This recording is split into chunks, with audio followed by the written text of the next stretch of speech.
വണ്ടാനത്തെ ചികിത്സാ പിഴവിൽ വിചിത്ര ന്യായീകരണവുമായി ആരോഗ്യമന്ത്രി വീണ ജോർജ്. മന്ത്രിയല്ല ശസ്ത്രക്രിയ നടത്തുന്നതെന്നും സ്വകാര്യ ആശുപത്രിയിലെ ചികിത്സാ പിഴവ് ആരും കാണുന്നില്ലേ എന്നുമായിരുന്നു ആരോഗ്യമന്ത്രിയുടെ ചോദ്യം. ശസ്ത്രക്രിയ നടക്കുമ്പോൾ അധികാരം ഏറ്റെടുത്തിട്ടില്ലെന്നും മന്ത്രി ക്യാപ്സ്യൂൾ ഇറക്കി. പത്തനംതിട്ടയിൽ മന്ത്രി പങ്കെടുത്ത പരിപാടിയിലും വലിയ പ്രതിഷേധമുണ്ടായി. ശസ്ത്രക്രിയ നടത്തുന്നതും ശസ്ത്രക്രിയ നടപടികൾ നിർദ്ദേശിക്കുന്നതും ആരോഗ്യമന്ത്രിയല്ല.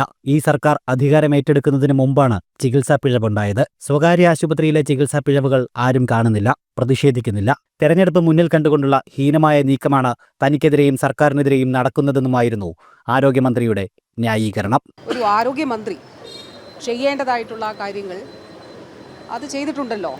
ഇപ്പോൾ മണിക്കൂറുകൾക്കകം നടപടിയെടുത്തു. അതോടൊപ്പം തന്നെ അതിൽ കൃത്യമായിട്ടുള്ള അന്വേഷണം നടത്തുന്നതിന് തീരുമാനിച്ചു. അതിൻ്റെ മറ്റ് നിയമ നടപടികളിലേക്ക് പോകുന്നതിന് വേണ്ടിയിട്ട് തീരുമാനിച്ചു. അതിൽ ഏത് ആരോഗ്യമന്ത്രിയാണെങ്കിലും ഒരു ആരോഗ്യമന്ത്രി അല്ല സർജറി നടത്തുന്നത്, ഒരു ആരോഗ്യമന്ത്രി അല്ല ഈ സർജിക്കൽ പ്രൊസീജിയേഴ്സ് പഠിപ്പിക്കുന്നത്. ഈ പറയുന്ന ചികിത്സാ പിഴവ് എന്നുണ്ടായതാണ്, എത്രയോ നാളുകൾക്ക് മുൻപുണ്ടായതാണ്. അതായത് വാസ്തവത്തിൽ ഒരു തെരഞ്ഞെടുപ്പിൻ്റെ പശ്ചാത്തലത്തിലാണ്. അന്ന് ഒരു പുതിയ സർക്കാർ ചുമതല ഏറ്റെടുത്തിട്ടില്ല. ഇത് വി ഡി സതീശൻ്റെ നേതൃത്വത്തിൽ നടന്ന അതിക്രമമാണ്. വി ഡി സതീശന്റെ നിർദ്ദേശത്തിന്റെ അടിസ്ഥാനത്തിൽ നടന്ന ആക്രമണമാണ്. പത്തനംതിട്ടയിൽ മന്ത്രി പങ്കെടുത്ത പരിപാടിക്ക് നേരെയും വലിയ പ്രതിഷേധമുണ്ടായി. സ്റ്റേഡിയം ഉദ്ഘാടനവുമായി ബന്ധപ്പെട്ട സംഘാടക സമിതി യോഗത്തിലാണ് പ്രതിഷേധമുണ്ടായത്. കോൺഗ്രസ് ജനപ്രതിനിധികൾ പരിപാടി ബഹിഷ്കരിച്ചു.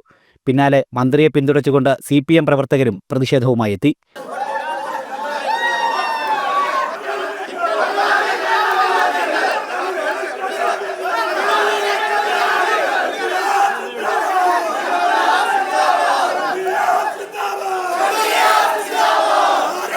ജനം, പത്തനംതിട്ട.